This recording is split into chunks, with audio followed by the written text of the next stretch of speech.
Hello my dear friends, welcome back to this new session. Guys, आप सभी students का एक बार फिर से इस प्लेटफॉर्म में स्वागत है।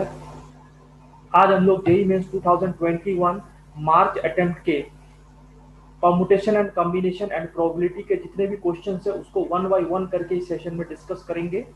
तो माय डियर फ्रेंड, आप ये सेशन पे शुरू से अंत तक बने रहना, काफ़ी अमेजिंग सेशन होने वाला है। और अभी तक हम लोगों ने कम से कम 10 टॉपिक्स के डिफरेंट टॉपिक्स के पीवाईक्यूज अपलोड किए हुए हैं, जिसका लिंक आपको यहाँ पर डिस्क्रिप्शन में मिल जाएगा। ठीक है, तो आप उसको देख के अपना रिवीजन कर सकते हैं और जो एग्जाम है जेईई मेंस 2021 उसका प्रिपरेशन कर सकते हैं। तो ये सेशन में हम लोग क्या करेंगे, सबसे पहले पीएनसी के सवाल को डिस्कस करेंगे, उसके बाद में हम लोग प्रोबेबिलिटी के क्वेश्चंस को डिस्कस करेंगे।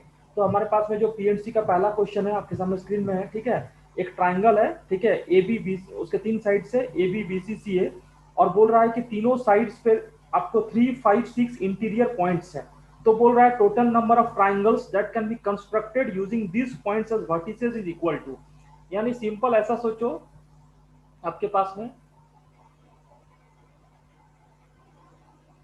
ये ट्राइंगल है ए बी और सी। इसमें बोल रहा है ए बी में कितने इंटीरियर पॉइंट्स है, 3। यानी ए बी में 3 इंटीरियर पॉइंट्स, इस तरह से 3 इंटीरियर पॉइंट्स हम लोग ने ले लिया। बीसी में कितने हैं, 5 है।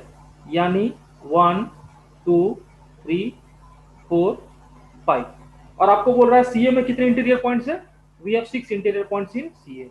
यानी 1 2 3 4 5 6। अब आपको बोल रहा है number of triangles, number of triangles कितने फॉर्म होंगे, नंबर ऑफ ट्राइंगल्स कितने फॉर्म होंगे using this points as vertices. तो सबसे पहले आप ट्राइंगल के लिए टोटल आपको कितने पॉइंट्स चाहिए होते हैं, 3 पॉइंट्स। आपको ट्राइंगल निकालने के लिए क्या कितना चाहिए, 3 डिफरेंट पॉइंट्स चाहिए, 3 डिफरेंट पॉइंट्स। तो आप ऐसा सोचो कि अगर एक पॉइंट यहां से ले ले, एक पॉइंट ए बी से, एक बी सी से, एक सी ए से, कोई सा भी पॉइंट लेंगे तो ट्राइंगल बन जाएगा, है ना। इस तरह से हम ट्राइंगल बना सकते हैं, इस तरह से। इसका मतलब टोटल क्या है, टोटल पॉइंट्स कितने हमारे पास में, टोटल पॉइंट्स हैं, टोटल पॉइंट्स आपके पास में हैं, आप देख सकते हो। आपके पास 3 + 5 यानी 8 + 6 यानी 14। तो 14 में से कोई भी 3 डिफरेंट पॉइंट अगर सिलेक्ट कर लेंगे यानी 14C3। लेकिन एक बात ध्यान रखना है कि अगर ये तीनों पॉइंट एक ही साइड से सिलेक्ट हो जाए, एक ही साइड से सिलेक्ट हो जाए, फॉर एग्जांपल अगर हम लोग 3 पॉइंट्स मान लो ए बी वाला साइड में, ए बी वाला साइड में अगर इसी से 3 पॉइंट सिलेक्ट कर ले तो ट्राइंगल नहीं बनेगा, ट्राइंगल नहीं बनेगा, है ना। लेकिन अगर इसमें से 2 पॉइंट सिलेक्ट करके कोई तीसरे से एक लेंगे तो भी ट्राइंगल बन जाएगा, उसमें कोई लफड़ा नहीं है। इसका मतलब क्या करना है, आपको 3 वाले को घटा देना है। यानी जो ए बी है, ए बी में कितने पॉइंट्स है, 3। यानी उसमें से अगर तीनों पॉइंट सिलेक्ट कर ले 3C3 तो ट्राइंगल नहीं बनेगा, उसको सब्ट्रैक्ट करना होगा। प्लस इसी तरह से अगर बीसी में जो 5 पॉइंट है, बीसी में जो 5 पॉइंट है उसमें से अगर 3 पॉइंट सिलेक्ट करेंगे कोई भी तो भी ट्राइंगल नहीं बनेगा, है ना। प्लस और अगर सीए है, सीए में टोटल कितने पॉइंट्स है, 6। तो 6 में से भी अगर कोई भी 3 पॉइंट लेंगे तो भी ट्राइंगल वो वाले आपको नहीं मिलेंगे, क्योंकि क्या होगा कि if we select if we select any 3 points, any 3 points on single side, कोई सिंगल साइड से 3 पॉइंट ले ले, ठीक है, तो उस केस में ट्राइंगल नहीं बनेगा। तो इसीलिए इसको क्या करना पड़ रहा है, टोटल में से आपको सब्ट्रैक्ट करना पड़ेगा। यानी ए बी में 3 पॉइंट है तो 3C3, बीसी में कितने पॉइंट्स है, 5 है यानी 5C3, और इसमें 6C3। इसका आंसर कितना हो जाएगा, इसका आंसर आपको हो जाएगा 40। इसका वैल्यू जब कैलकुलेट कर लोगे तो आपको आंसर आ जाएगा 3333। कैलकुलेशन आप चेक कर लेना, you will get the answer as 333 and option 3 will be the correct answer, option 3 will be the correct answer. तो इसमें कॉन्सेप्ट ये था कि कोई भी 3 पॉइंट को सिलेक्ट कर लेंगे 14 में से, 14C3, और जो साइड्स के 3 पॉइंट है उसको अगर हम लोग ने सिलेक्ट कर लिया तो उससे कोई ट्राइंगल नहीं बनेगा, उसको घटा देना होगा। ठीक है, तो पहला क्वेश्चन ये रहा माय डियर फ्रेंड। चलो इसी से मिलता जुलता क्वाड्रिलेटरल और ट्राइंगल का एक नेक्स्ट क्वेश्चन है, उसको हम लोग यहाँ पर में डिस्कस करेंगे। तो बच्चों हमारे पास जो सेकंड क्वेश्चन है उसमें ये बोल रहा है, consider a rectangle ABCD having 5 7 6 9 पॉइंट्स in the interior of the line ABCD BCD respectively. फिर बोला जा रहा है alpha be the number of triangles having these points from different sides as vertices. यानी ट्राइंगल के तीनों वर्टिसेस डिफरेंट साइड में होगा, पहले वाले केस में ये वाला केस नहीं था, ठीक है। And beta with the number of quadrilaterals having these points from different side as vertices, then beta minus alpha is equal to, ठीक है। तो सबसे पहले क्या करना है, इस तरह से एक आपको रेक्टेंगल बना लेना है, एक रेक्टेंगल बना लिया, मान लो ये रेक्टेंगल हो गया, ए बी सी और डी। तो आपको ए बी में कितने इंटीरियर पॉइंट्स है, ए बी में आपको इंटीरियर पॉइंट से बोला जा रहा है 5, यानी 1 2 3 4 5। आपको सी डी में कितने इंटीरियर पॉइंट है, सी डी में 7 है, ठीक है। उससे कोई फर्क ज्यादा नहीं पड़ने वाला, 1 2 3 4 5 6 7। और आपको बीसी में कितने इंटीरियर पॉइंट है, 6 है, बीसी में कितने हैं 6, यानी 1 2 3 4 5 6, बीसी में कितने हैं 6। और डीए में कितने हैं 9, डीए में कितने हैं 9 इंटीरियर पॉइंट्स, यानी 1 2 3 4 5 6 7 8 9 पॉइंट्स है। तो बोला जा रहा है alpha with the number of triangles, alpha क्या है, नंबर ऑफ ट्राइंगल्स, ठीक है। तो ट्राइंगल कैसे बनेगा, जैसे देखो एक वर्टेक्स ए बी में रहे, फिर आपको किस में रहे, बी सी में रहे, फिर सी डी में, एक वाला ये वाला केस हो जाएगा, प्लस यानी A B B C C D. अगला किस पे होगा, अगला आपको हो सकता है बी सी सी डी और D A, B C C D और डी ए प्लस, ठीक है। फिर अगला आपको हो जाएगा सी डी डी ए और ए बी, ये वाला केस हो सकता है।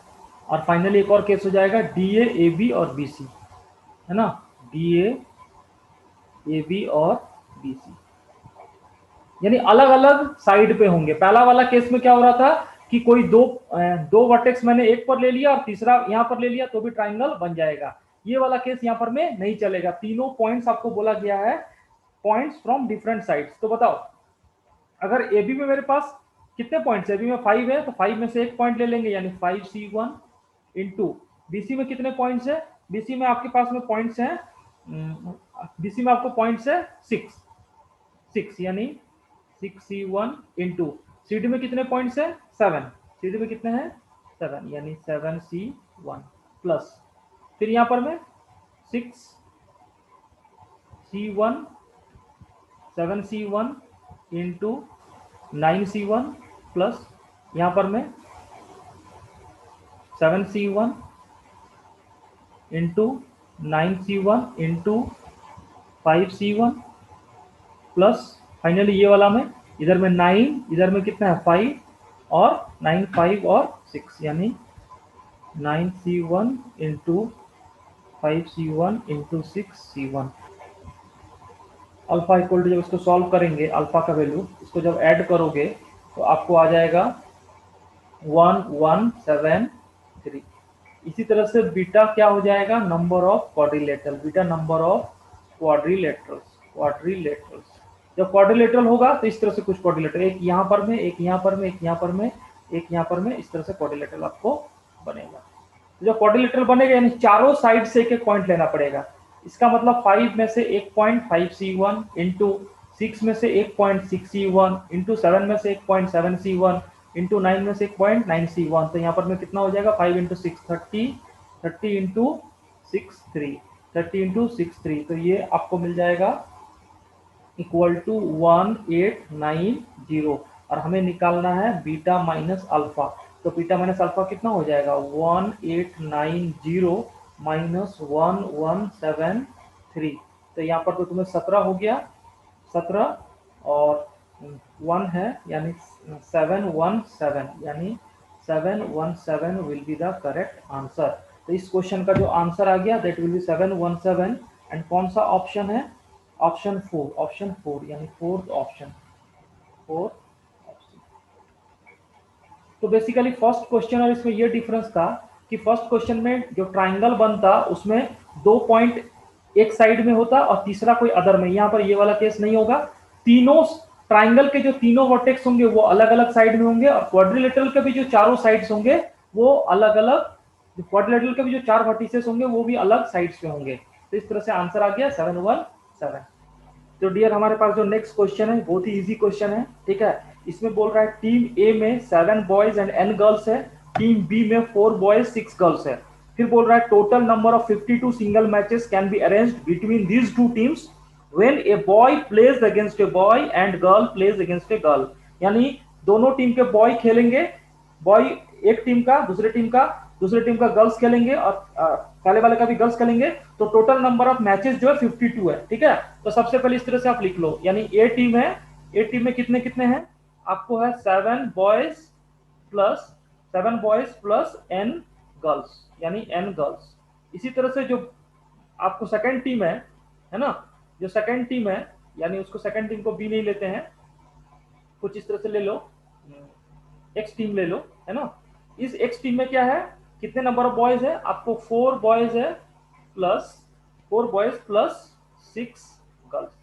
अब आपको बोल रहा है कि जब बॉय और बॉय मैच खेलेगा और गर्ल मैच खेलेगा तो टोटल मैचेस, यानी बॉयज और बॉयज मैच खेलेंगे, बॉय फर्स्ट टीम का बॉय, सेकंड टीम का बॉय, फर्स्ट टीम का गर्ल, सेकंड टीम का गर्ल, जब मैच खेलेंगे तो टोटल मैचेस कितने हैं, टोटल मैचेस आपको हो रहे हैं 52, टोटल मैचेस इक्वल टू 52। इसका मतलब क्या हो रहा है, इसमें से एक सिलेक्ट करना है 7C1 इंटू, इसमें से एक सिलेक्ट करना है 4C1, ये कितना होगा बॉयज का बीच का मैच, प्लस गर्ल्स के लिए क्या होगा, एन में से एक गर्ल को सिलेक्ट करूंगा क्योंकि दो दो करके मैच खेलेगा, तो एन में से एक सिलेक्ट किया और 6 में से भी एक सिलेक्ट कर लिया, NC1 इंटू 6C1, और इसका वैल्यू कितने के बराबर आ जाएगा 52। और जब ये सॉल्व करोगे 7C1 7 इंटू 4 यानी 28 प्लस 6n इक्वल टू 52, और यहाँ से 6n का वैल्यू आ गया 24, तो you will get n equal to 4, यानी नंबर ऑफ गर्ल्स कितना हो जाएगा, number of girls equal to 4, यानी n का वैल्यू हो गया 4। इस क्वेश्चन का आंसर आ गया option 3 my dear friend, option 3। तो बहुत ही इजी सवाल है, ठीक है, इसमें कुछ नहीं करना था, आपको सिलेक्ट करना है, क्योंकि जब भी मैच खेलते हैं तो उसमें अरेंजमेंट इंपॉर्टेंट नहीं रहता है, दो आदमी को मैच खेलना है, ठीक है, कोई सा भी ऑर्डर में, चाहे ए और बी मैच खेले या बी और ए मैच खेले, बात बराबर है। इसलिए 7C1 into 4C1, 7C1 into 4C1 plus MC1 into 6 is the correct answer. इस क्वेश्चन का आंसर आ गया my dear friend, n equal to 4 is the correct answer. तो चलो हम लोग नेक्स्ट क्वेश्चन पे आते हैं। तो हमारे पास जो नेक्स्ट क्वेश्चन है काफी इंटरेस्टिंग एंड चैलेंजिंग क्वेश्चन है। इसमें बोल रहा है the total number of 3 into 3 matrices having entries from the set 0 1 2 3 such that the sum of all diagonal entries of A into A transpose is 9 is equal to, यानी आपको 3 into 3 का मैंने कोई मैट्रिक्स ले लिया, मान लो इस तरह से A मैट्रिक्स, ठीक है, इसको आपको इस तरह से लेना पड़ेगा ABCDEF और GHI, और ये जो ABCD होगा, ABCDEF डॉट डॉट I तक, ये जो भी होंगे ये कौन से सेट में बिलोंग करेंगे, ये आपको 0 1 2 3 में बिलोंग करेंगे, यानी ये सारे बिलोंग्स टू 0 1 2 3। मींस ये जो नंबर्स आपको यहाँ पर में एंट्री करना है, this all numbers must lie, means 0 1 2 3 ही हो सकता है, ठीक है। तो बोला जा रहा है कि A इंटू ए ट्रांसपोज जो होगा, इसके sum of diagonal element, sum of diagonal elements वो कितने के बराबर होगा 9। तो ऐसे कितने नंबर ऑफ मैट्रिसेस होंगे, टोटल नंबर ऑफ मैट्रिसेस आपको बताने हैं, टोटल नंबर ऑफ मैट्रिसेस आपको बताने हैं। तो सबसे पहले क्या करो, अगर आप A ट्रांसपोज लिख दोगे, ठीक है, और अगर जैसे आपने A ट्रांसपोज लिख दिया तो A ट्रांसपोज में कितना हो जाएगा ABCDEF और GHI, और जब आप A इंटू ए ट्रांसपोज को मल्टीप्लाई करोगे, इसके जो डायगोनल एलिमेंट्स होंगे आप मल्टीप्लाई करके चेक कर सकते हो, ठीक है, मैट्रिक्स मल्टीप्लिकेशन आपको जरूरत पड़ेगा। तो डायगोनल एलिमेंट्स क्या क्या होंगे, डायगोनल एलिमेंट्स आपको हो जाएंगे,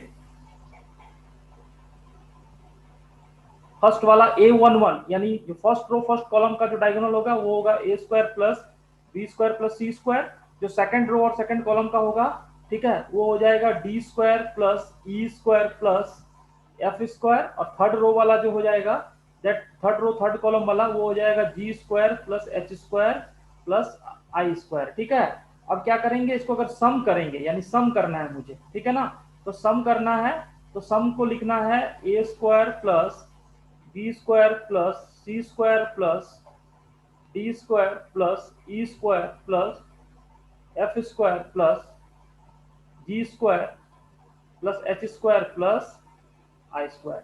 ये टोटल सम होगा, sum of all diagonal elements. अब इसका सम कितने के बराबर करना है, आपको 9 के बराबर करना है। ठीक है, इसके सम आपको 9 के बराबर करना है, जिसमें आपको ये दिया हुआ है कि ए बी सी डी ये किसके, दिस बिलोंग्स टू 0 1 2 3, यानी 0 1 2 3 में से। अब इसमें कौन कितने ना पॉसिबिलिटीज बनेंगे, है ना, तो इसमें देखो बहुत सारे पॉसिबिलिटीज बनेंगे। मैं पहला केस आपको दिखाता हूं, फर्स्ट केस, नेक्स्ट स्लाइड में हम लोग दिखते हैं फर्स्ट केस। अगर हम लोग इस तरह से फर्स्ट केस लें, केस वन, इसमें आप क्या करो, ऑल वन, यानी A equal to one, B equal to one, C equal to one, dot dot dot, जितने भी हैं E F G H I, ये सब कितने के बराबर हो जाएंगे, वन। तो आप खुद सोचो, अगर वन के बराबर होंगे तो one square one square one square one square, ये क्या हो जाएगा, 9। तो इस केस में नंबर ऑफ मैट्रिसेस कितना होगा, इस केस में नंबर ऑफ मैट्रिसेस, इस केस में नंबर ऑफ मैट्रिसेस हो जाएंगे आपको, है ना, तो टोटल कितने हैं, 9 है, यानी आपको 9, आपको कितने एलिमेंट्स को भरना था, 9 एलिमेंट्स को भरना था, और सब क्या है, 1 है ना। और 1 कितना बार रिपीट हो रहा है, 9 टाइम्स रिपीट हो रहा है, यानी यहाँ पर डिनोमीटर में भी कितना करेगा, 9 फैक्टोरियल करना पड़ेगा, और ये 1। और ऐसे आपको खुद भी पता चल रहा है कि अगर सबको 1 1 1 करेंगे तो एक ही मैट्रिसेस होगा, वो परमुटेशन कॉम्बिनेशन से भी ये आ रहा है। इसी में केस 2 क्या होगा, मैं आपको केस 2 दिखाता हूँ। केस 2 में आपको क्या करना है, कुछ इस तरह से हो जाए कि फॉर एग्जांपल 2 स्क्वायर 1 स्क्वायर, और रेस्ट क्या हो जाए, रेस्ट 0, जितने भी है रेस्ट क्या हो जाए, 0 का स्क्वायर हो जाए। तो इस केस में भी सम कितना होगा, इस केस में भी सम देखो, 2 स्क्वायर 4 प्लस 1, यानी सम कितना हो गया, 9।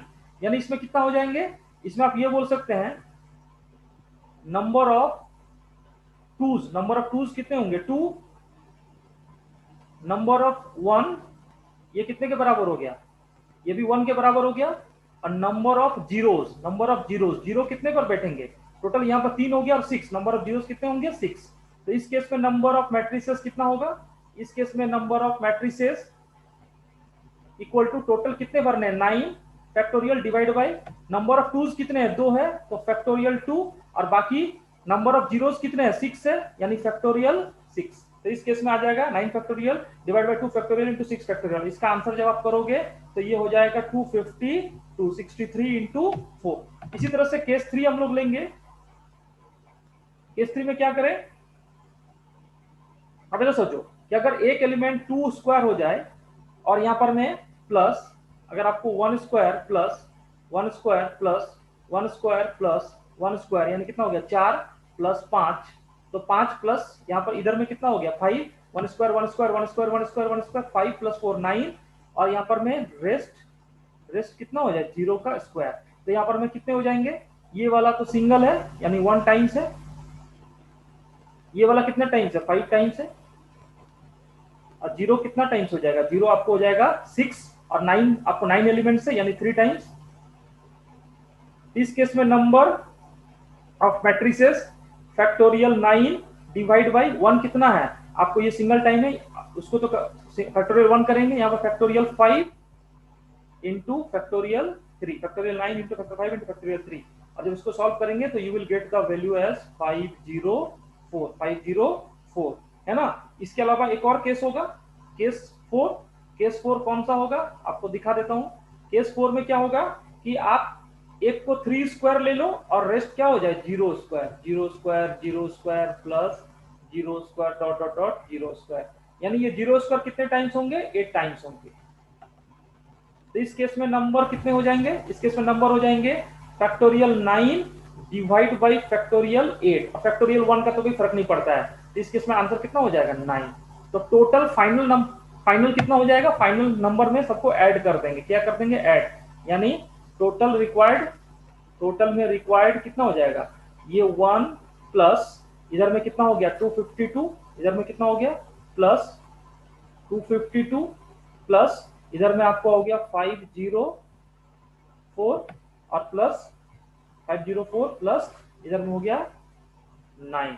इस क्वेश्चन का जो फाइनल आंसर हो गया माय डियर फ्रेंड, इस क्वेश्चन का आंसर कितना आ रहा है, 252 प्लस 504 यानी प्लस 9 प्लस 1 इक्वल टू, इस क्वेश्चन का आंसर आ गया 766 will be the correct answer. ठीक है, तो कौन सा ऑप्शन आ गया, ऑप्शन आपको ऑप्शन नहीं है, इंटीजर टाइप में है। ठीक है, इंटीजर टाइप है और काफी अच्छा क्वेश्चन है माय डियर फ्रेंड। ठीक है ना, ये क्वेश्चन आपका इंटीजर टाइप में हो गया, इंटीजर टाइप। तो आंसर कितना हो गया 766। तो कॉन्सेप्ट इसमें क्या था कि आपको यहाँ पर में ये जो A square plus B square plus D square plus E square F square G square H square square इसका सम 9 करना है और आपको 0 1 2 3 में से ही रखना है। तो सबको 1 कर दिया, फिर उसके बाद में दो दो एलिमेंट दो दो हो गया, एक एलिमेंट 1 हुआ रेस्ट 0। तीसरा केस में क्या किया कि एक एलिमेंट 3 हुआ रेस्ट क्या हो गया, सब 0 हो गया। चौथा केस में एक एलिमेंट 2 हुआ और 5 एलिमेंट 1 1 1 हुआ, रेस्ट क्या हो गया 0। तो सबका फिर हम लोगों ने परमुटेशन कॉम्बिनेशन निकाल लिया जो फैक्टोरियल का हम लोग का होता है। ठीक है ना, और जो जितने एलिमेंट सेम होते हैं उतने फैक्टोरियल से डिनोमिनेटर में क्या करते हैं, डिवाइड करते हैं। तो चलो ये रहा इस क्वेश्चन का आंसर। इस तरह के क्वेश्चंस का प्रैक्टिस जरूर करिए, यही एडवांस में भी इस तरह के क्वेश्चंस आपको मिल जाएंगे। ठीक है ना बच्चों, तो चलो हम लोग नेक्स्ट क्वेश्चन पे आते हैं। तो डियर हमारे पास जो नेक्स्ट क्वेश्चन है बहुत ही अच्छा क्वेश्चन है। इसमें क्या बोल रहा है, sum of all the 4 digit numbers that can be formed with the digits 1, 2, 2, 3। यानी 1, 2, 2, 3 से आपको क्या करना है, 4 डिजिट नंबर्स बनाने हैं, 4 डिजिट नंबर्स बनाने हैं। और 4 डिजिट नंबर्स जो बनाने हैं उन सबका क्या करना है, sum of all 4 digit numbers, sum of all 4 digit numbers आपको बनाने हैं। ठीक है, तो सबसे पहले क्या करेंगे, सबसे पहले आप क्या करो, डिजिट है 1, 2, 2, 3। तो total number of 4 digit numbers कितने होंगे, total number of 4 digit numbers अगर आप देखोगे तो 4 बॉक्स है, 1 2 3 4 और इसमें दो दो क्या है, सेम है, यानी 4 फैक्टोरियल डिवाइड बाय फैक्टोरियल 2। इसका आंसर कितना हो जाएगा, 4 इंटू 3 यानी 12 इंटू 2 फैक्टोरियल बाय 2 फैक्टोरियल, यानी इसका कितना हो गया 12।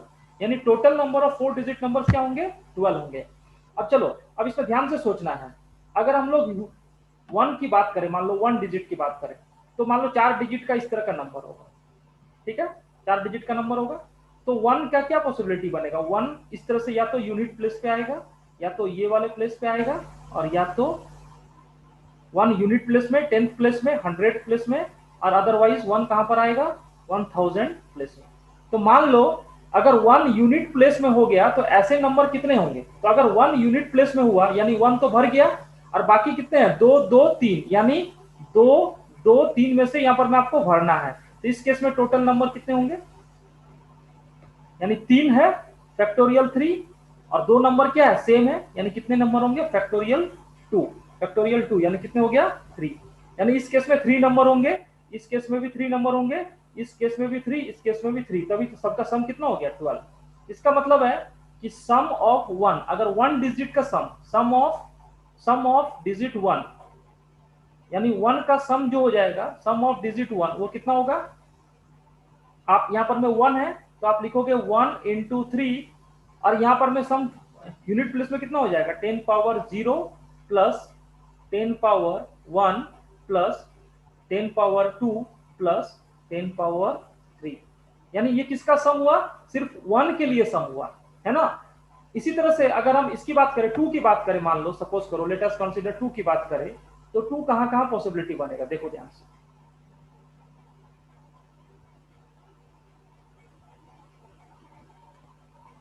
अगर 2 यहां बैठ गया, ठीक है, तो एक 2 तो खत्म हो गया, एक 2 खत्म हो गया, बचा 1 2 3। तो इस केस में टोटल नंबर कितने होंगे, इस केस में आपको भी आपको कितने नंबर होंगे, 6, सब में 6 6 होगा। तो यहां पर हम बोल सकते हैं सम ऑफ डिजिट 2। तो सम ऑफ डिजिट 2 के लिए अगर डिजिट 2 मान लो यूनिट प्लेस में रहेगा तो उसका सम कितना हो जाएगा, यानी उसमें 2 इंटू 6, और यहाँ पर भी आप इस तरह से लिखोगे 10 power 0 plus 10 power 1 plus 10 power 2 plus 10 power 3। इसी तरह से यानी 1 का हो गया, 2 का हो गया, 3 का हो गया, और 3 में भी टोटल नंबर 3 भी कैसा है, सिंगल है, 3 भी कैसा एलिमेंट है, सिंगल है।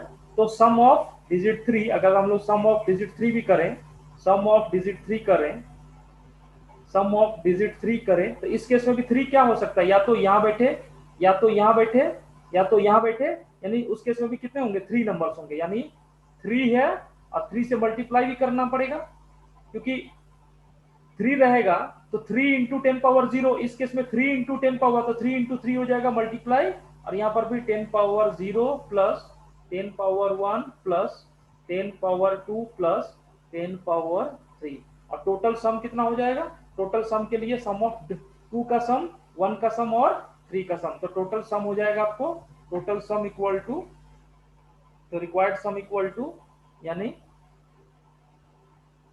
रिक्वायर्ड सम वो कितने के बराबर हो जाएगा, वो आपको बराबर हो जाएगा इस तरह से, आप लिख लोगे 3 प्लस 9, है ना, यहाँ पर में कितना है, 3 है, यहाँ पर 9 है, यहाँ पर में कितना है 12, 3 plus 9 plus 12, 3 plus 9 plus 12 into, और यहाँ पर में हो जाएगा 10 power 3 plus 10 power 2 plus 10 power 1 plus 1, और इसको जब सम करेंगे हम लोग तो आपको मिल जाएगा 12, है ना, 12 प्लस 12 यानी कितना हो गया 24 इंटू, यहाँ पर मैं 1100 यानी 1111, और जब इसका वैल्यू कैलकुलेट करेंगे तो इस क्वेश्चन का जो आंसर आ जाएगा that will be equal to, my dear friend, multiply कर लेना आप, 266 into 4, this will be the answer. इस क्वेश्चन का जो कौन सा आंसर मैच कर रहा है ना, 26664, यानी फर्स्ट ऑप्शन, कौन सा ऑप्शन हो गया, first option will be the correct answer.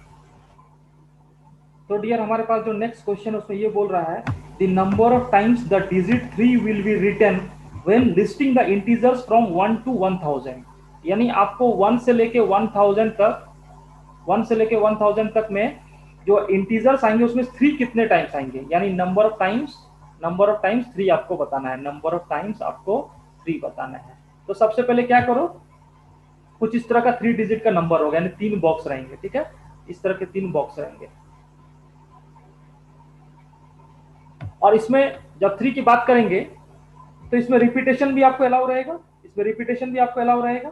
इसका मतलब अगर फर्स्ट प्लेस पे हमने 3 भरा, यहाँ पर सपोज करो 3 से स्टार्ट होने वाले, यानी number starting with 3, number starting with 3, number starting with 3, कितने नंबर्स होंगे, अच्छा यहाँ पर मैं जब 3 बैठाया तो यहाँ भी 3 बैठा सकते हैं, यहाँ भी 3 बैठा सकते हैं, यानी रिपीटेशन होगा।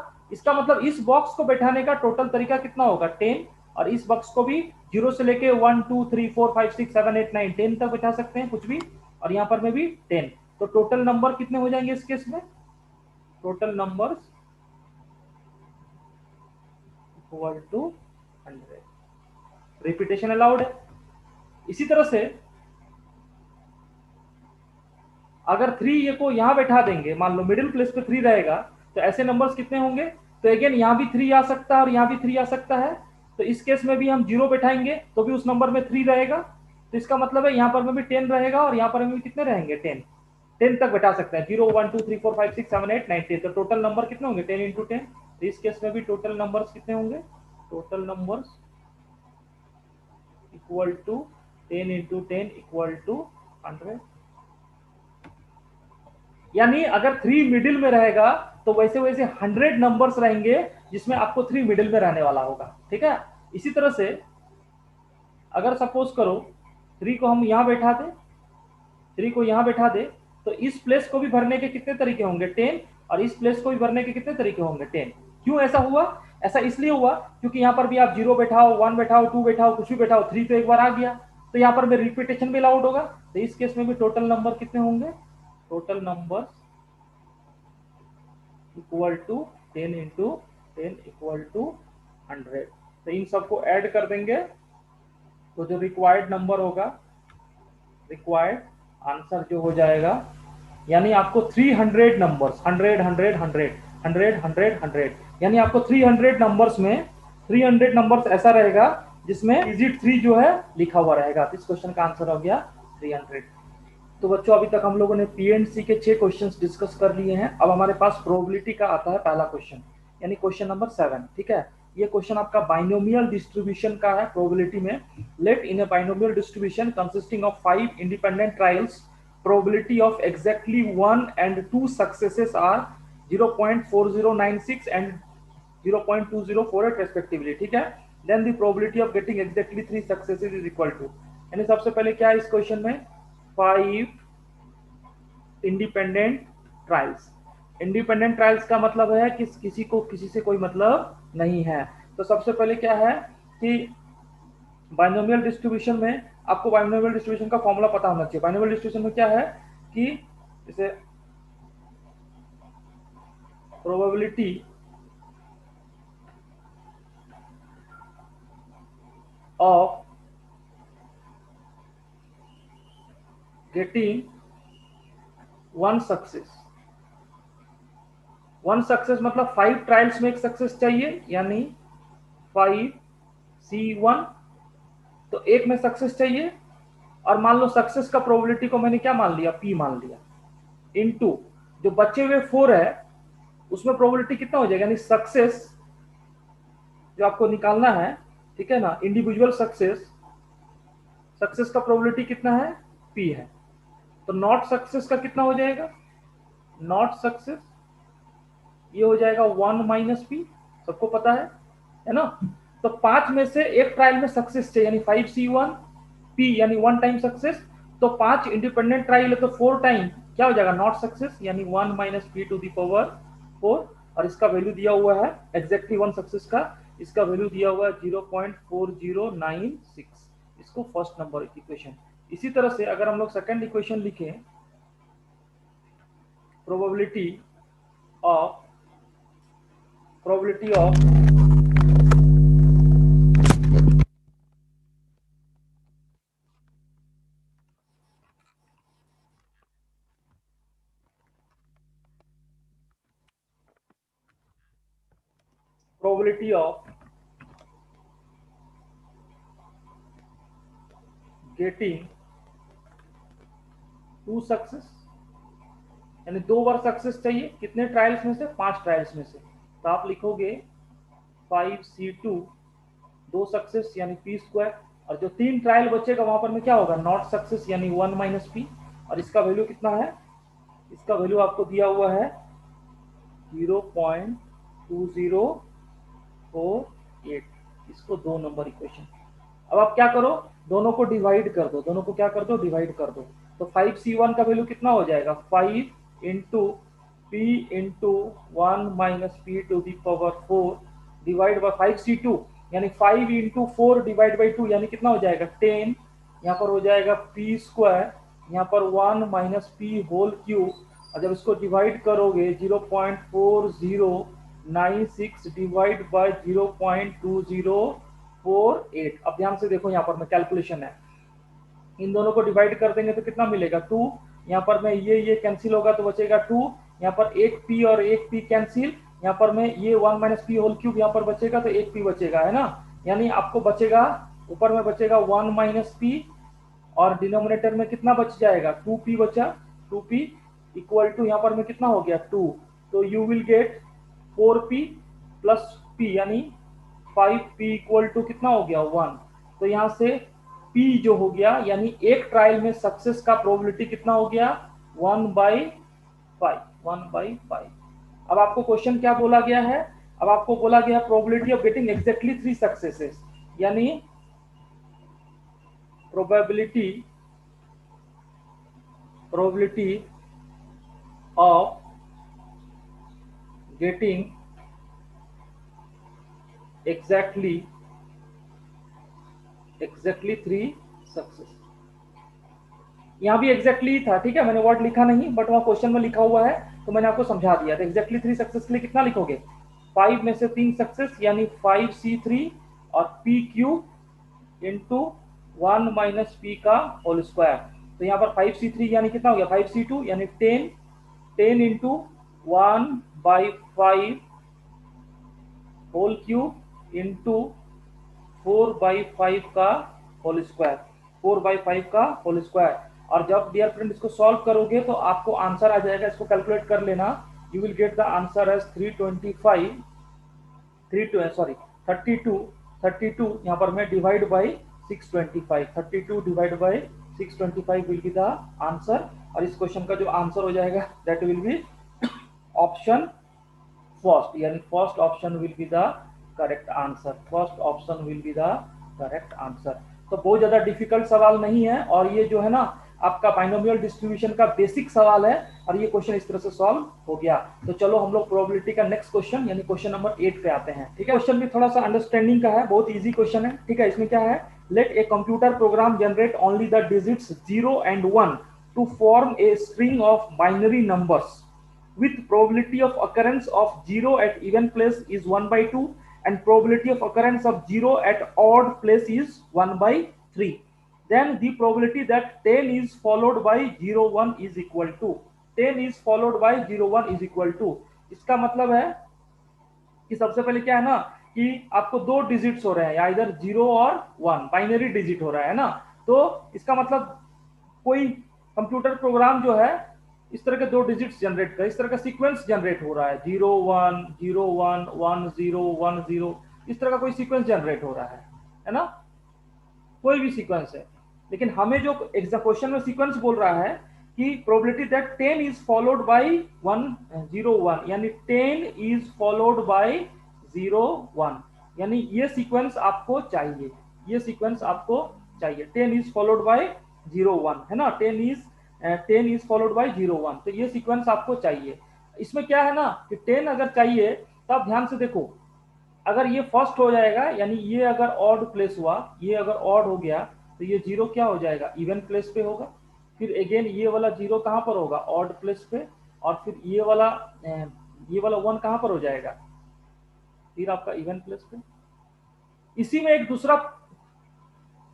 दूसरा पार्ट ये भी हो सकता है कि अगर 1 0 0 1 इसी को लिखना है तो मैं ऐसा भी बोल सकता हूं कि ये जो आपका 1 है ये कौन सा प्लेस पे आएगा, इवन पे, 1 इवन पे। फिर 0 कहां पर आएगा, ऑड पे। फिर 0 कहां पर आ जाएगा, इवन पे। और फिर 1 कहां पर आ जाएगा, ऑड पे।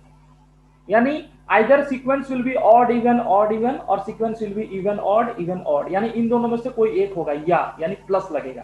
ठीक है, अब आपको क्या बताया है, अब आप ध्यान से देखो, यहां पर आपको दिया हुआ है कि probability of occurrence of 0 at even place, यानी P of 0 at even place, यानी अगर 0 इवन प्लेस हुआ तो 1 कहां पर हो जाएगा, ऑड प्लेस पे।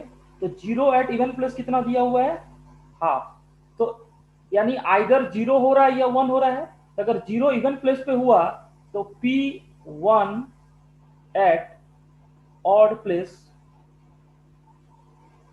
ये कितना हो जाएगा, 1 माइनस 1/2 इक्वल टू 1/2। इसी में आपको एक और डाटा दिया हुआ है, क्या दिया हुआ है, probability of occurrence of 0 at odd place, यानी 0 at odd place. Odd place पे 0 कितना दिया हुआ है, आपको दिया हुआ है 1/3। तो अगर 0 ऑड पे आएगा, अगर आपका 0 ऑड पे आएगा तो फिर से क्या हो जाएगा, 1 कहां पर आ जाएगा, 1 इवन पे आ जाएगा, 1 एट इवन प्लेस। और इसका वैल्यू कितना हो जाएगा, 1 माइनस 1/3 इक्वल टू 2/3। अब सबका वैल्यू रख दो, जैसे ये वाला केस। तो यहाँ पर में क्या है, 1 एट ऑड, तो 1 एट ऑड यानी कितना हो जाएगा, 1/2 इंटू 1/2 इंटू ये 0 कहां पर है, इवन पर। तो 0 इवन पे कितना हो जाएगा, 1/2 इंटू अगेन 0 कहां पर है, ऑड पर है। तो 0 ऑड पर यानी कितना हो गया, 1/3 और फिर अगेन 1 एट इवन यानी 2/3 प्लस ये वाला केस को लो, 1 कहां पर है, इवन पर है, 1 इवन पर। तो 1 एट इवन क्या हो जाएगा, 2/3 इंटू 0 कहां पर है, ऑड पर, 0 ऑड पर यानी 1/3 इंटू जीरो कहां पर है? इवन पर। जीरो इवन पर कितना होगा? 1/2 इंटू 1 कहां पर है? ऑड पर। 1 ऑड पर कितना हो गया? 1/2। तो यहाँ पर कितना हो जाएगा? यहाँ पर देखो इसका आंसर आप लिख लोगे, ये 2 डिवाइड बाई कितना हो गया? 4। 4 इंटू 9, 4 इंटू 9 कितना हो गया? यानी 2 डिवाइड बाई 36 प्लस यहाँ पर में भी 2 है और 3 3 9 इंटू 4 36, यानी 2 डिवाइड बाय 36। तो यू विल गेट, यहाँ पर में आंसर हो जाएगा 4/36 इक्वल टू 1/9। यानी इस क्वेश्चन का जो आंसर आ जाएगा, बहुत ही बेसिक सवाल है। क्वेश्चन को अंडरस्टैंडिंग इंपॉर्टेंट है। क्वेश्चन को क्या है? अंडरस्टैंडिंग इंपॉर्टेंट है। इस क्वेश्चन का आंसर आ जाएगा option 4। Option 4। Option 4 will be the correct answer. तो डियर, हमारे पास जो नेक्स्ट क्वेश्चन है वो डाइस का है, लेकिन नॉर्मल डाइस नहीं है। नॉर्मल डाइस में 1 2 3 4 5 6 होता है, लेकिन ये एक ऐसा डाइस है जिसमें आपको कौन कौन से नंबर्स हैं, यानी डाइस के ऊपर में 1 2 है, 3 है, 4 नहीं है, ठीक है, 5 है, 7 है और 11 है। यानी टोटल 6 फेसेस तो है ही, 6 फेसेस है डाइस में, ठीक है, 6 फेसेस है। बट 6 फेसेस में क्या है ना कि 1 है, 2 है, 3 है, 5 है, 7 है और 11 है, ठीक है। तो बोल रहा है 2 डाइस आर रोल, 2 डाइस को रोल कर रहे हैं। Both dice have 6 faces numbered 1 2 3 5 7 11। फिर बोल रहा है then the probability that the sum of the numbers on the top faces is less than और इक्वल टू 8। यानी आपको 2 डाइस है इस तरह से, D1 और D2, और दोनों का जो सम ऑफ नंबर है वो क्या होना चाहिए? Less than equal to 8। यानी सम ऑफ नंबर्स वो क्या होना चाहिए? Less than equal to 8। तो सबसे पहले अगर 2 डाइस को थ्रो करोगे, ठीक है ना, तो टोटल नंबर ऑफ केसेस कितने हो जाएंगे, है ना? टोटल नंबर ऑफ केसेस हो जाएंगे आपको 6 इंटू 6, जो कि डिनोमिनेटर में आएगा, है ना। और आपको सम को क्या करना है? 8 से छोटा करना है। तो सम को 8 से छोटा करना है, इसका मतलब है कि अगर सम को फर्स्ट केस 1 में अगर सम को हम 8 कर देंगे तो 8 कैसे कैसे बनेगा? देखो 8 करने का आपको तरीका क्या होगा? आप ऐसा करोगे, फर्स्ट में 3 आ जाए, सेकंड में कितना आ जाए? 5। 3 और 5 का सम कितना होगा? 8। नहीं तो 5 आ जाए, 3 आ जाए, है ना, क्योंकि 5 और 3 का सम या 3 5 का सम कितना होगा? 8। इसी तरह से 1 7 7 1 1 7 7 1, और कुछ तो है नहीं। आप किसी को भी ऐड करोगे बचा हुआ तो कोई भी सम आपको 8 नहीं देगा। टोटल केसेस यहाँ पर कितने नंबर्स हो जाएंगे? 4 केसेस हो जाएंगे, ठीक है ना, यानी 4 फेवरेबल केसेस है। इसी तरह से केस 2 में सम को कितना करना है? 7 करना है। सम को 7 करना है, तो 7 के लिए आपके पास क्या क्या केस बचेगा? आपके पास 2 केस बचेगा, या तो 2 5 हो और नहीं तो 5,2। इसके अलावा कोई केस नहीं होगा, क्योंकि 2 और 5 को ऐड करोगे या 5 और 2 को ऐड करोगे तो आपको सारे, तो इस केस में टोटल केसेस यानी जो रिक्वायर्ड केसेस हो जाएंगे वो कितने हो जाएंगे? 2, है ना। यानी इस तरह के 2 पॉसिबिलिटीज बनेंगे। इसी तरह से केस 3, इसमें क्या क्या रहेगा? इसमें आपको केस 3 में सम कितना आ जाएगा? 8 से छोटा, तो 8 हो सकता है, 7 हो सकता है, फिर आपको क्या हो जाएगा? 6 हो जाएगा। और जब आप 6 करोगे तो आपके पास 3 पॉसिबिलिटीज बनेगा। देखो 1 5, है ना, 4 तो है नहीं, 4 तो है नहीं, 1 5 5 1, दोनों का सम कितना होगा? 6। और जब दोनों में 3 3 आ जाए, दोनों में क्या आ जाए? 3 3 आ जाए, क्योंकि 3 तो इसमें भी है और इसमें भी है, तो 3 3 भी हो सकता है। तो इस केस में टोटल केसेस कितने हो जाएंगे? 3, है ना, 3 हो गया। इसी तरह से अगर केस 4 में अगर हम सम को 5 कर दें, यानी सम कितना हो जाएगा? 5। तो 5 के लिए मेरे पास क्या क्या पॉसिबिलिटीज बनेगा? देखो 2 3 और 3 2। इस केस में टोटल कितने केसेस हो जाएंगे? 2, है ना। इसी तरह से अगला कौन सा आएगा? सम 4 आ जाएगा। सम क्या आ जाएगा? केस 5 सम कितना हो गया? 4। सम 4 हो गया। तो 4 के लिए मेरे पास क्या क्या पॉसिबिलिटी बनेगा? 4 के लिए देखो 1 3 3 1, है ना, यानी 1 3 3 1। और अगेन अगर 2 2 हो जाए, अगर 2 2 हो जाए तो यहाँ पर 2 2 भी हो सकता है, ठीक है। इस केस में टोटल नंबर कितने हो जाएंगे? 3। यानी आपको 8 हो गया, 7 हो गया, 6 हो गया, 5 हो गया, 4 हो गया। अब अगला कौन सा केस लेंगे? अगला केस हम लोग लेते हैं केस 6। इस केस में सम कितना ले लेंगे, है ना, 4 हो गया। अब अगला केस में हम लोग 3 सम लेंगे, 3 सम। तो अगर 3 सम होगा तो थ्री सम के लिए क्या क्या पॉसिबिलिटीज बनेगा, देखो थ्री सम के लिए आपको बन जाएगा 2 1 2 1 1 2। इस केस में टोटल कितने केसेस बन जाएंगे, दो, टोटल केस बनेंगे दो। और फाइनली आपको सम जो है ना वन नहीं होगा, दो तो मिनिमम होगा ही होगा, दो मिनिमम क्या होगा, होगा ही होगा। यानी केस 7 सम कितना हो जाएगा, सम दो। तो दो सम के लिए क्या क्या होगा, दो सम के लिए पॉसिबिलिटी है जब इसमें वन और इसमें वन, दोनों में वन वन हो, इसके अलावा कोई केस नहीं होगा, 1, 1, यानी इस केस में सिंगल केस होगा, है ना। तो यानी इतने फेवरेबल केसेस होंगे, कितने फेवरेबल केसेस होंगे, एक 4+2, 4+2+3, यानी कितना हो गया 6+3 9, 9+2 11, 11+3 14, 14+2 14+2 कितना हो गया 16+1।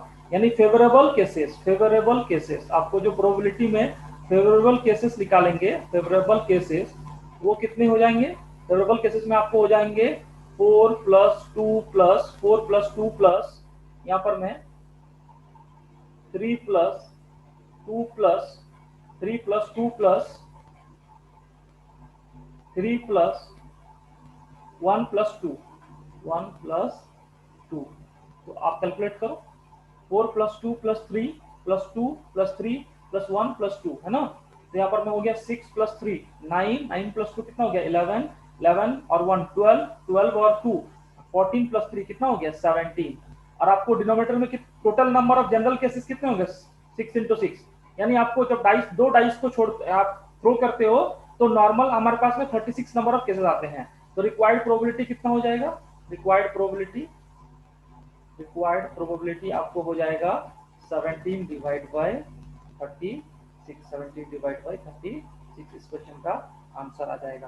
तो डियर हमारे पास एक नेक्स्ट क्वेश्चन है, ठीक है। ये क्वेश्चन थोड़ा सा कैलकुलेशन है, लेंदी है, बाकी क्वेश्चन सिंपल है, आपको कैलकुलेशन करना पड़ेगा, पेशेंस रखना पड़ेगा, क्वेश्चन में बहुत ज्यादा दम नहीं है, ठीक है। क्वेश्चन पढ़ते हैं, बोल रहा है E1 E2 E3 तीन इंडिपेंडेंट इवेंट्स है, ठीक है ना।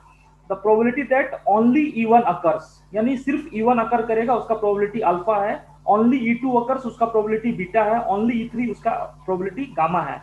फिर बोल रहा है P denote the probability that none of the events occur, none of the events occur, ठीक है ना, उसका प्रोबेबिलिटी P है। और आपको दो रिलेशन दिए हुए हैं, क्या क्या रिलेशन दिया हुआ है ना। सबसे पहले हम लोग लिख लेते हैं क्वेश्चन, आपको दिया हुआ है P ऑफ E1, यानी E1 का प्रोबेबिलिटी कितना है अल्फा, P E2 इसका प्रोबेबिलिटी दिया हुआ है बीटा, इसका प्रोबेबिलिटी कितना दिया हुआ है, सॉरी आपको ये नहीं दिया हुआ है, ओनली दिया हुआ है। यानी आपने ऐसा एज्यूम कर लो कि let P of E1 equal to x, P E2 equal to y और P E3 इक्वल टू कितना होगा Z, ठीक है ना। और ये तीनों जो है ना, ये तीनों जो है x y z, ये किसके बीच में लाई करेगा 0 to 1।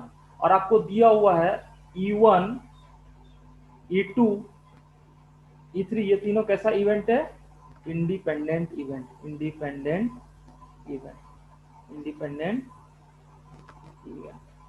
अच्छा, जब E1 x है तो हम ऐसा बोल सकते हैं कि E1 नहीं होने का प्रोबेबिलिटी, यानी E1 बार ये कितना हो जाएगा 1 - x। इसी तरह से E2 नहीं होगा, यानी P E2 बार ये कितना हो जाएगा 1 - y। इसी तरह से P E3 बार, यानी E3 नहीं होगा, ये कितना हो जाएगा 1 - z, है ना। अब आपको देखो, आपको दिया probability that only E1 occurs, यानी ओनली E1। तो जब E1 सिर्फ होगा इसका मतलब क्या है कि E1 होगा इंटरसेक्शन, E2 नहीं होगा इंटरसेक्शन, E3 नहीं होगा, ओनली, है ना। और तीनों इंडिपेंडेंट होगा, यानी क्या हो जाएगा प्रोडक्ट हो जाएगा, यानी P E1 into P E2 bar, P E2 bar, P E2 bar into P of E3 बार। और इसका वैल्यू कितना दिया हुआ है, इसका वैल्यू आपको दिया हुआ है अल्फा, इसका वैल्यू दिया हुआ है अल्फा, है ना। तो फटाफट हम लोग इसको वैल्यू पुट कर दो, तो E1 का वैल्यू कितना हो जाएगा, तो आपको E1 का वैल्यू हो जाएगा x into 1 minus y 1 - z equal to alpha. ये कौन सा इक्वेशन हो गया, इसको फर्स्ट नंबर इक्वेशन दे दो, ठीक है। इसी तरह से आपको एक और दिया हुआ है probability of probability that only E2 occurs, यानी E1 नहीं होगा, इंटरसेक्शन E2 होगा, ओनली E2, और E3 नहीं होगा। ठीक है, इसका प्रोबेबिलिटी के लिए कितना लिखेंगे, E1 नहीं होगा, E1 नहीं होगा यानी 1 minus x into y into 1 minus z, और इसका वैल्यू कितना हो जाएगा, बीटा, सेकेंड नंबर इक्वेशन। इसी तरह से तीसरा में क्या दिया हुआ है, ओनली E3 अकर्स, यानी E1 नहीं होगा, ठीक है, E2 भी नहीं होगा, और E3 नहीं, E3 होगा। तो E1 नहीं होगा यानी P E1 बार, तो हो जाएगा यहाँ पर में 1 minus x into 1 minus x into 1 minus x into 1 minus y into E3 होना है यानी जेड, है ना। और इसका प्रोबेबिलिटी कितना दिया हुआ है my dear friend, into z equal to आपको दिया हुआ है वैल्यू गामा, कितना दिया हुआ है, गामा। ये तीसरा नंबर क्वेश्चन हो गया। ठीक है, ये तीनों हो गया। अब आपको ध्यान से देखो, यहाँ पर मैं आपको एक और दिया हुआ है कि if P denotes the probability that none of the events occur, यानी अगर आपको ये लिखा हुआ है कोई भी इवेंट अकर नहीं हो रहा है, यानी E1 भी नहीं हो रहा है, E2 भी नहीं हो रहा है, और E3 भी नहीं हो रहा है, इसका प्रोबेबिलिटी कितना है, P। तो इस केस में इसको लिख देंगे तीनों नहीं हो रहा है, यानी 1 माइनस एक्स 1 माइनस वाई और 1 माइनस जेड, इसका वैल्यू कितना दिया हुआ है, P दिया हुआ है, और इसको दे दिया फोर्थ नंबर इक्वेशन। ठीक है, अब आपको दो कंडीशन दिए हुए हैं। ठीक है, आपको दो गिवन रिलेशन दिए हुए हैं। क्या क्या दिए हुए हैं, आपको दिए हुए हैं alpha minus 2 beta into, patience रखना होगा इस क्वेश्चन में, अदरवाइज इस क्वेश्चन में कोई ऑप्शन नहीं है। कंडीशन दिया हुआ है alpha minus 2 beta into p equal to alpha into beta, और दूसरा वाला रिलेशन दिया हुआ है beta minus 3 gamma into p, beta minus 3 gamma into p equal to 2 beta gamma, 2 beta gamma. ठीक है, तो alpha minus 2 beta into p equal to alpha beta, और beta minus 3 gamma into p equal to 2 beta gamma.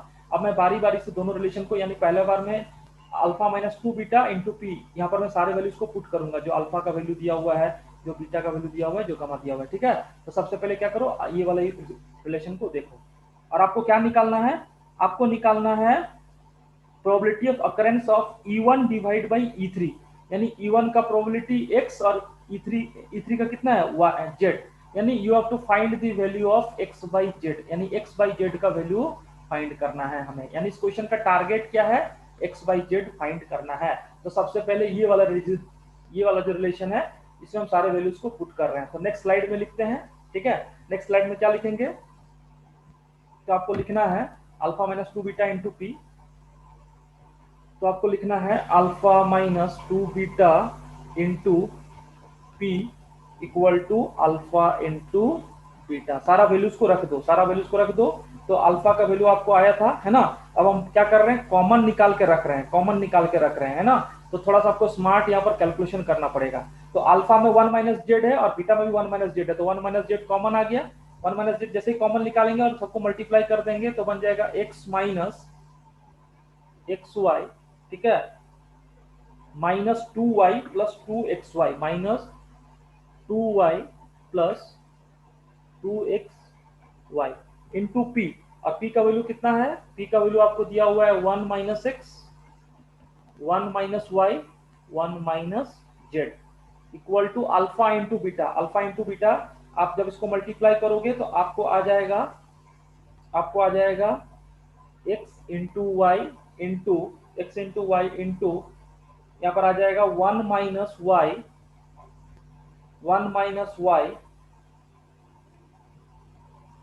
Into 1 minus x into 1 minus z का whole square.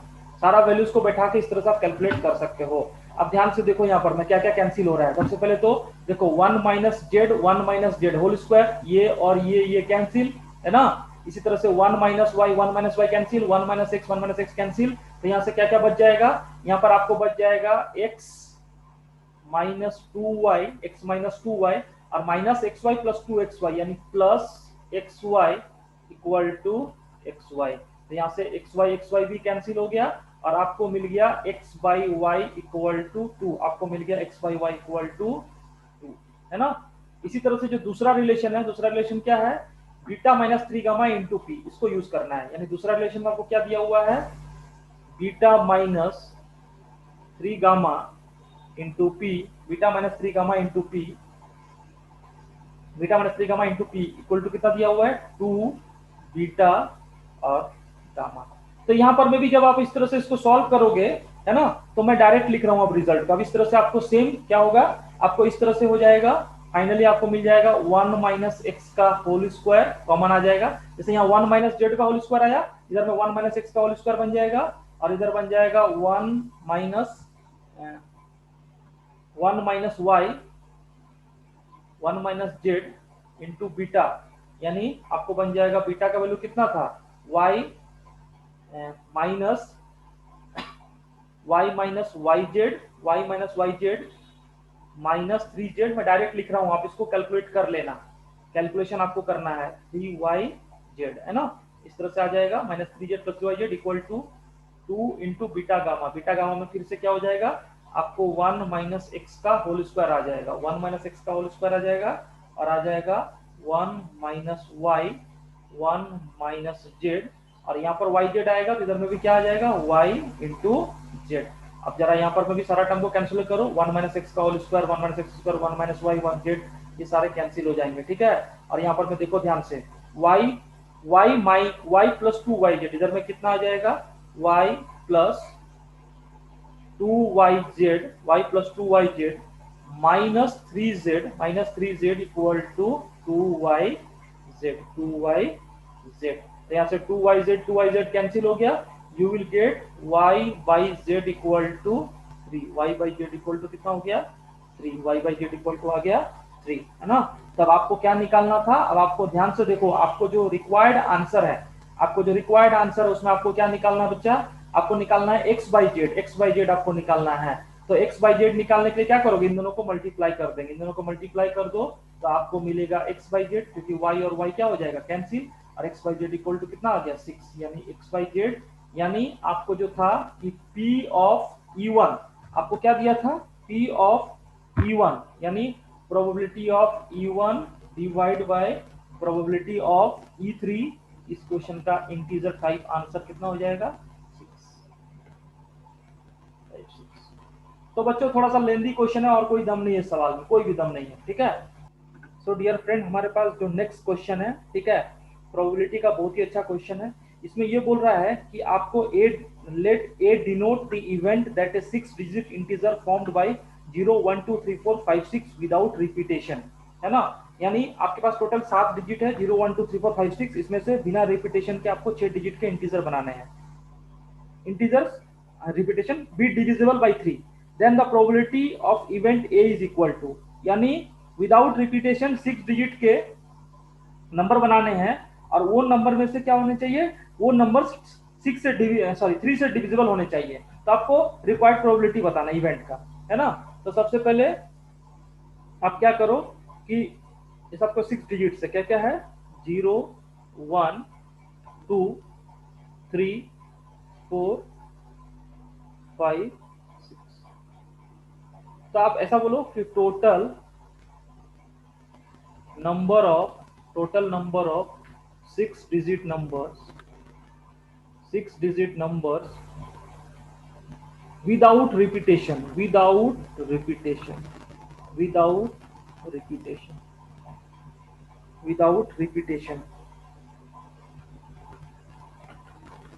इसके लिए आपको क्या करना पड़ेगा, पहले सोचो कि 6 बॉक्स है, 6 बॉक्स है, तो पहला बॉक्स में तो आप 0 नहीं डाल सकते हो, पहला बॉक्स में क्या करोगे, 0 नहीं डाल सकते हो, यानी इन 6 में से कोई डालना पड़ेगा। तो पहला बॉक्स को 6 तरीके से फिलअप कर सकते हैं।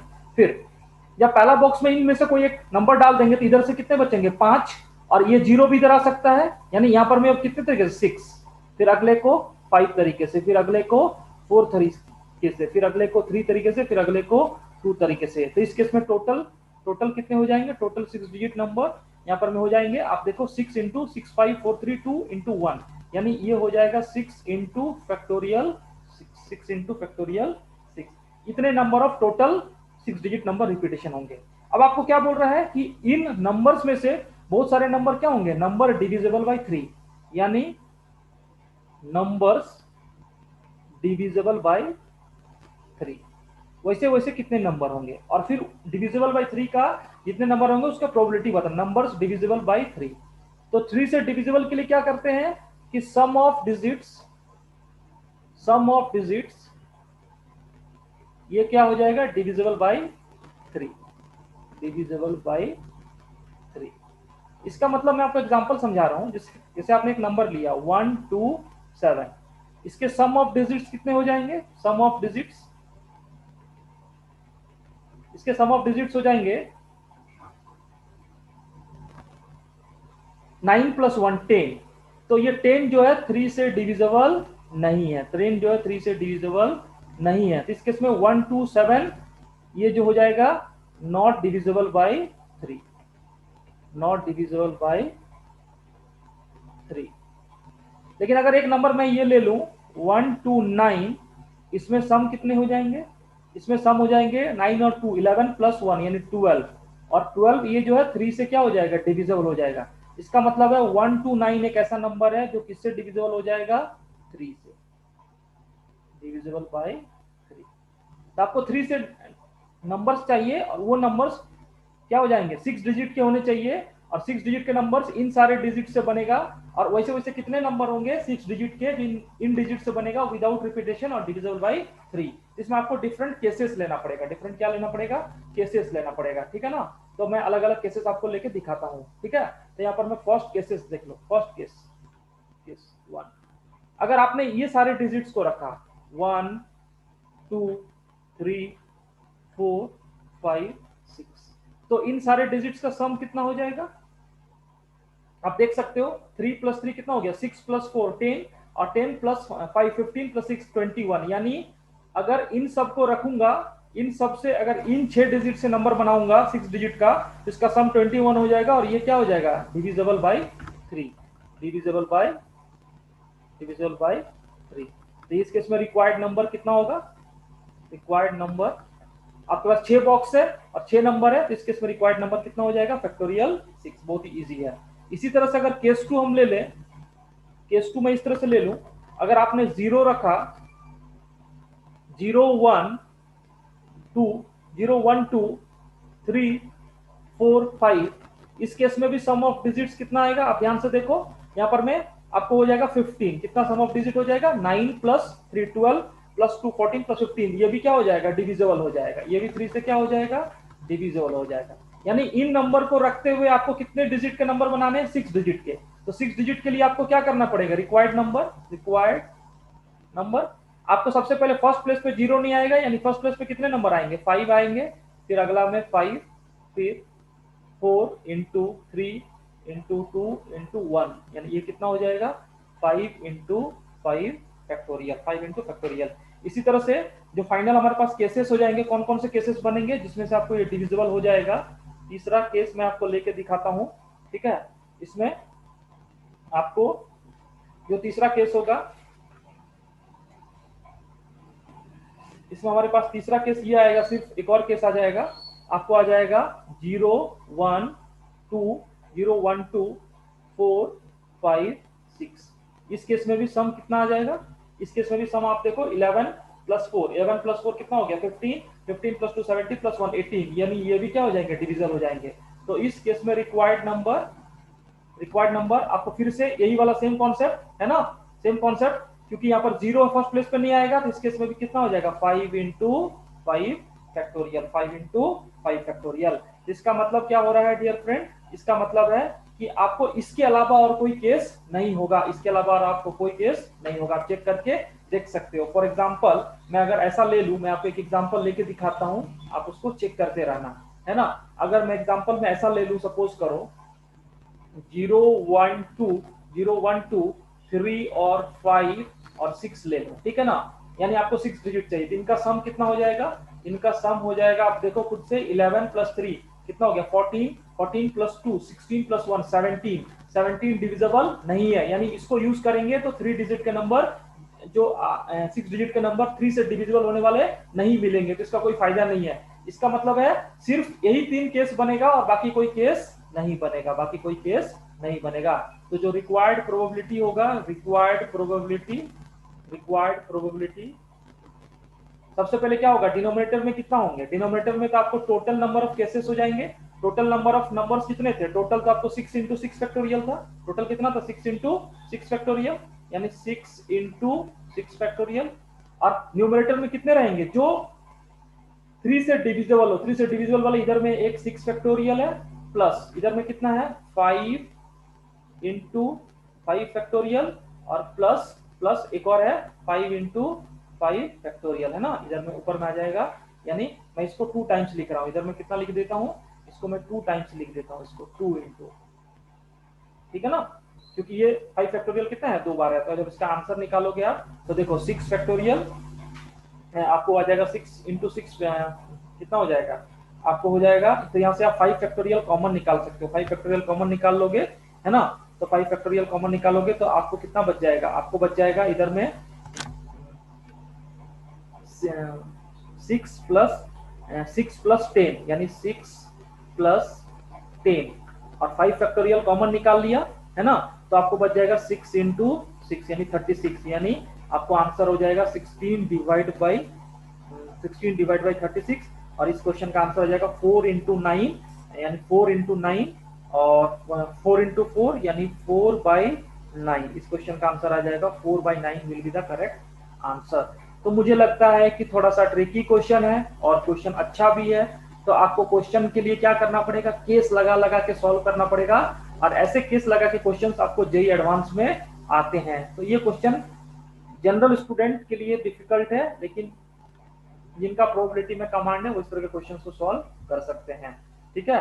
तो इस क्वेश्चन का आंसर हो गया 4/9। तो डियर हमारे पास जो नेक्स्ट क्वेश्चन है, ये प्रोबेबिलिटी में जो कार्ड का कॉन्सेप्ट होता है, ठीक है ना, उस पर बेस्ड ये क्वेश्चन है। यानी प्रोबेबिलिटी का जो कार्ड का कॉन्सेप्ट है, कार्ड्स जो हम लोग देखते हैं, उस जो हम लोग कार्ड्स खेलते हैं उस पर बेस्ड ये कॉन्सेप्ट है, ठीक है। बोल रहा है क्वेश्चन है, a pack of card has 1 card missing, एक कार्ड जो है मिसिंग है। फिर बोल रहा है 2 cards are drawn randomly and are found to be spade, ठीक है। The probability that the missing card is not a spade, missing card is not a spade, यानी 52 कार्ड्स होते हैं एक पैक में। कितने कार्ड्स होते हैं, 52, 52 कार्ड्स होते हैं। उसमें स्पेड कितने होते हैं, आपको स्पेड जो होते हैं वो आपको 13 होते हैं। कितने होते हैं, 13 स्पेड होते हैं, ठीक है, 13 स्पेड होते हैं। तो ये बोल रहा है 52 कार्ड्स में से 1 कार्ड क्या है, मिसिंग है, 1 कार्ड मिसिंग है, 1 कार्ड इज मिसिंग, एक कार्ड आपको मिसिंग है। तो जब एक कार्ड मिसिंग है तो आप मेरे को, आपको क्या करना है, यानी आपको क्या करना है, 2 कार्ड्स आर ड्रॉन, यानी 2 cards are drawn, 2 cards are drawn, और ये क्या है, found to be spade, found to be spade. तो आपको ये बोल रहा है कि probability that missing card is not a spade, यानी मिसिंग कार्ड नॉट स्पेड, ठीक है ना।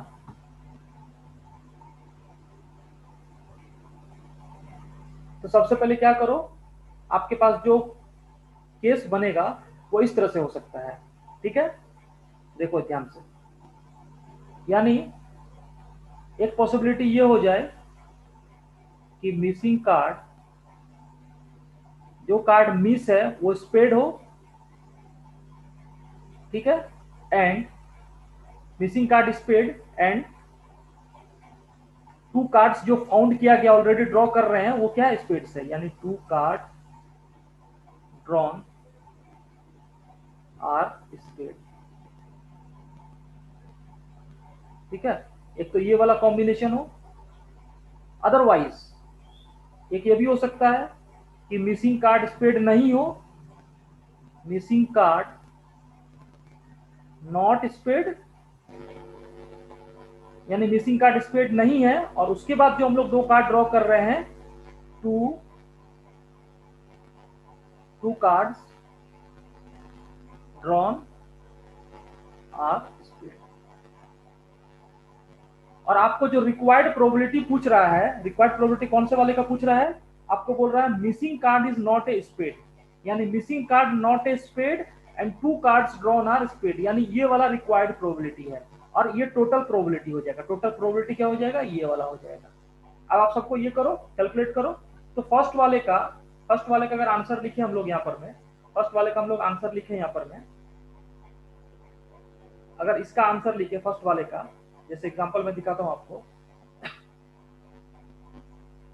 ये वाले पार्ट का आंसर लिखूं, ठीक है ना, इन दोनों का आंसर लिखूं। तो मिसिंग कार्ड स्पेड है, यानी एक कार्ड मिस है, वो कौन सा स्पेड है, तो स्पेड कितने है 13, तो 13 में से एक कार्ड मिस होगा यानी 13C1, और डिवाइड बाय आपको 52 में से एक कार्ड मिस होगा यानी कितना हो जाएगा 52C1 इनटू, जब आपका मिसिंग कार्ड स्पेड हो गया तो उसके बाद 2 कार्ड ड्रॉ कर रहे हैं, दोनों क्या है स्पेड है, तो स्पेड कितना बचेगा, मिसिंग कार्ड स्पेड है यानी स्पेड 13 माइनस 1 यानी कितना बच जाएगा 12, तो 12 में से 2 कार्ड आप ड्रॉ करोगे रिक्वायर्ड प्रोबेबिलिटी यानी 12C2 डिवाइड बाय आपको इधर बचा कितना था 51 कार्ड बचेगा 51C2, ठीक है। ये इधर का केस का आपको आ जाएगा। इसी तरह से ये वाला केस का क्या होगा, ये वाला केस में आप देख सकते हो कि पहले मिसिंग कार्ड स्पेड नहीं है, मिसिंग कार्ड स्पेड नहीं है, तो स्पेड नहीं है यानी 39, 52 में से जो रिमेनिंग 32, 52 में से 13 यानी रिमेनिंग कितने कार्ड है 39, यानी इस केस में मिसिंग कार्ड नॉट स्पेड में कितना हो जाएगा 39 में से एक कार्ड अगर निकलेगा तो वो कार्ड स्पेड नहीं होगा, और डिवाइड बाय यहाँ पर में कितना हो जाएगा 52C1 इनटू, अब जब स्पेड मिसिंग नहीं है तो अभी स्पेड कितना बचा 13 ही बचा है, और 13 में से 2 कार्ड क्या होगा स्पेड होगा यानी 13C2, और डिवाइड बाई यहाँ पर में कितना आ जाएगा 51C2, है ना। और दोनों में, इन दोनों में क्या होगा बीच में प्लस लगेगा, इन दोनों में क्या लगेगा प्लस लगेगा, यानी 13C1 divide by 52C1 into 12C2 divide by 51C2 plus 39C1 divide by 52C1 into 13C2 divide by 51C2। अच्छा, जो आपके न्यूमरेटर में जो रिक्वायर्ड प्रोबेबिलिटी है, रिक्वायर्ड प्रोबेबिलिटी कौन सा वाला है, रिक्वायर्ड प्रोबेबिलिटी आपको ये बोल रहा है कि 2 कार्ड स्पेड होने चाहिए, 2 कार्ड्स ऑलरेडी ड्रॉन स्पेड है, and missing card is not spade, missing card is not spade, missing card is not spade, यानी ये वाला, यानी ये वाला आपका कहाँ रहेगा न्यूमरेटर में रहेगा। तो इस केस में जो रिक्वायर्ड प्रोबेबिलिटी होगा वो रिक्वायर्ड प्रोबेबिलिटी हम लोग नेक्स्ट उसमें इसमें लिख लेते हैं, नेक्स्ट हम लोग लिख लेते हैं नेक्स्ट स्लाइड में, है ना। तो required probability equal to required probability equal to, सबसे पहले उसको लिखो, तो आप इसको कितना लिखोगे, आप इसको लिख दोगे required probability equal to 39C1 divide by 52C1 into 13C2 divide by 51C2, है ना। 39C1 52C1 into 13C2 divide by 51C2 divide by, इन्हीं दोनों का ऐड हो जाएगा, तो एडिशन में क्या क्या होगा, एडिशन में आ जाएगा आपको 13C1 divide by 52C1 into 12C2 divide by 51C2 plus यहाँ पर में ये वाला आ जाएगा 39C1 divide by 52C1 into 13C2 divide by 51C2। अब इसको आपको कैलकुलेट करना है, ठीक है, इसको क्या करना है आपको कैलकुलेट करना है, अब इसको आपको कैलकुलेट करना है, तो कैलकुलेट करने के 39C1 है ना, तो सबसे पहले देखो इसको कैलकुलेट करेंगे, इसका वैल्यू 39/52 यानी 39/52 यानी कितना हो जाएगा यहाँ 3 divide by 4, 3 divide by 4 into यहाँ पर में आ जाएगा 13 डिवाइड बाई 51, ठीक है। यहाँ पर में यही वाला रहेगा 13C1 52C2, यानी यहाँ पर तो कितना हो जाएगा 1/4 इंटू 12 डिवाइड बाई,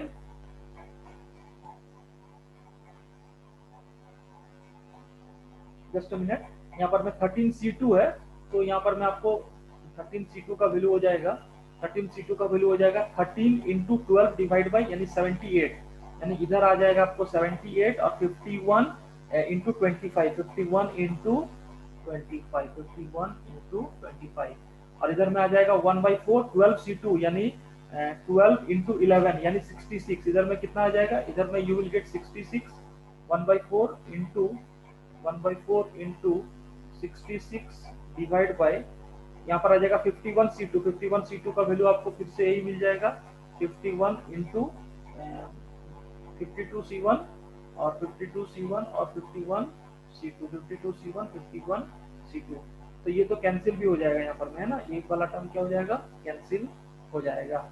चलो कोई बात नहीं, 51 इंटू कितना हो जाएगा 25 प्लस प्लस यहाँ पर में आपको आ जाएगा ये वाला टर्म 3/4 इंटू यहाँ पर में 13C2 78 डिवाइड बाई 51 इंटू 25, तो इस केस में आपको क्या क्या मिलेगा, आप देखो ध्यान से, आपको ये वाला टर्म 420, ये वाला टर्म 451 25 451 25 ये क्या हो गया, कैंसिल हो गया, तो आपको मिला 3 into 78 divide by 66 plus 3 into 78, अगर इसको सॉल्व करोगे, आप इसको सॉल्व करोगे, ठीक है ना, तो आपको क्या मिल जाएगा, आपको मिल जाएगा 78, you will gate 78 divide by, यहाँ से अगर 3 कॉमन निकाल लोगे तो यहाँ 22, 78 प्लस 22 यानी कितना हो गया 100, और जब इसको सॉल्व करोगे तो you will gate 39 divide by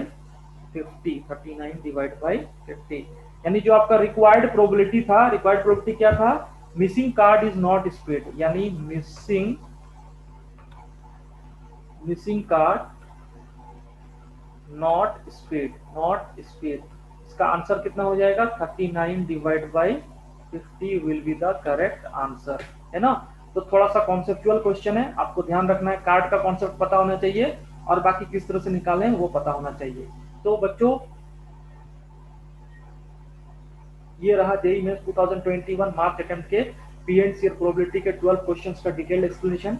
next topic हम लोग बहुत जल्द अपलोड करेंगे। फ्रेंड अगर आपको ये सेशन अच्छा लगे तो इसको लाइक एंड शेयर जरूर कर दीजिए। आने वाले दिनों में हम लोग और वीडियोस अपलोड करेंगे और कोशिश करेंगे कि जेईई मेंस 2021 के जो मार्च अटेम्प्ट और फरवरी अटेम्प्ट के सारे क्वेश्चंस है उसका टॉपिक वाइज सोल्यूशन हम लोग सबसे पहले अपलोड करेंगे, फिर उसके बाद हम लोग आगे का प्लानिंग करेंगे। तो चलिए बच्चों सेशन को एंड करते हैं। Thank you my dear friends.